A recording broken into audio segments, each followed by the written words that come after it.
Hi guys, Mark Menscer from Menscer Motorsports. We're here at the shop. We're gonna do a little shop tour. I'm gonna show you guys around today.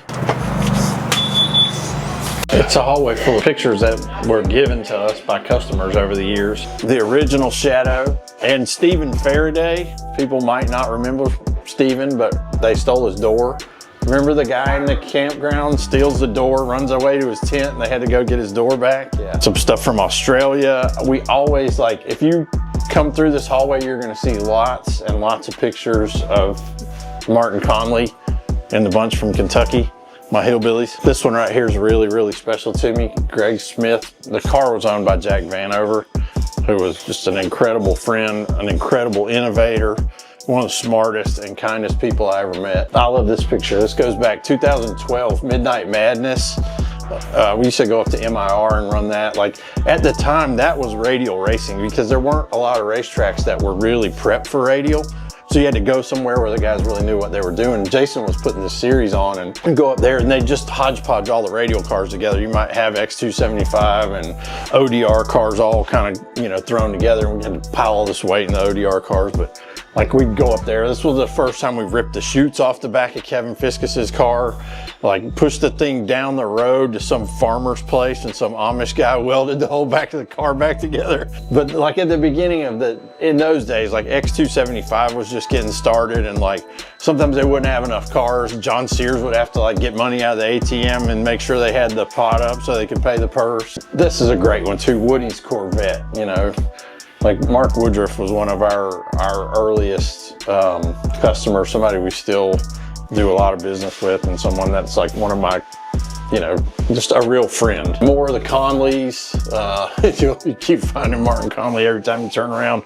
Martin Conley set the record in X275 at Holly Springs with that car when it had the big block nitrous combo in it, the A-headed Ford deal. This thing from Fastest Streetcar magazine, they wrote this article. It had a lot to do with racing, but somebody had found out that I'd lived this crazy life, you know, like prior to drag racing, like foreign correspondent, photography in Africa and Central America, and playing music with B.B. King and all this other stuff. So they kind of wrote a human interest piece. This one, Ken Cartuccio's Corvette, the skinny kid car, was a great car. Every one of these pictures has some sort of special meaning. They're from our friends, our customers. You know, they all hold sort of a special place. The Spinazzi brothers, that was like my first Australian pro stock gig, those guys, and Dennis Whiting.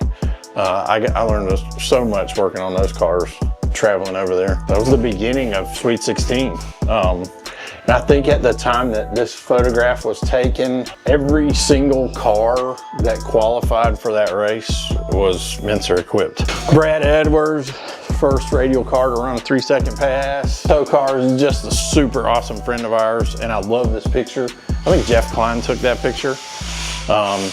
Jamie Hancock. That car was the first one to go 350s, period. It did it. We stood there, we watched it. Look, I saw every fucking run worth of data on that car from that point forward, and it ran a 50. When Jeffers finished this car, they got it all wrapped and done. Craig drove it down here, dropped it off. We did the initial setup on it and got ready to go test the car. When we finished, it was like a Monday afternoon or something. My brother-in-law came, we picked the car up on a rollback, took it downtown Fayetteville, cleared out all the chairs and stuff off the sidewalk, rolled it up there. The kid that runs the theater, they're closed on Monday, but we like tipped him $100 or something to turn all the lights and all the marquee and everything on. And my wife came and did this photo shoot with the car, and it just like might be the most epic like pro mod photograph ever. Obviously we got the shock dynos over here. We dyno every single shock that we build. Every shock that comes out of here is built from scratch. So, you know, there's a persistent rumor that I've heard on the internet, oh, you call Menscer, you just get an AFCO with a sticker on it. Well, obviously you can see all these parts laying around here.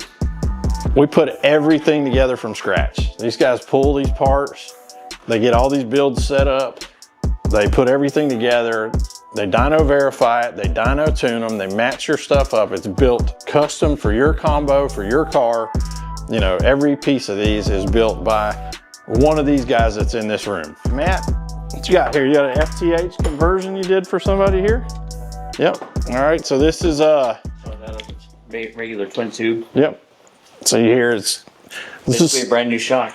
Yep, it's basically a brand new shock. So this is somebody that's bought an AFCO somewhere along the line, started off as like a big gun, raced that thing for a while. As the combination, the car continues to evolve, they need more control, they need more adjustment, they need, you know, a length change because now they're going faster and they got to separate the car harder to keep the front end on the ground.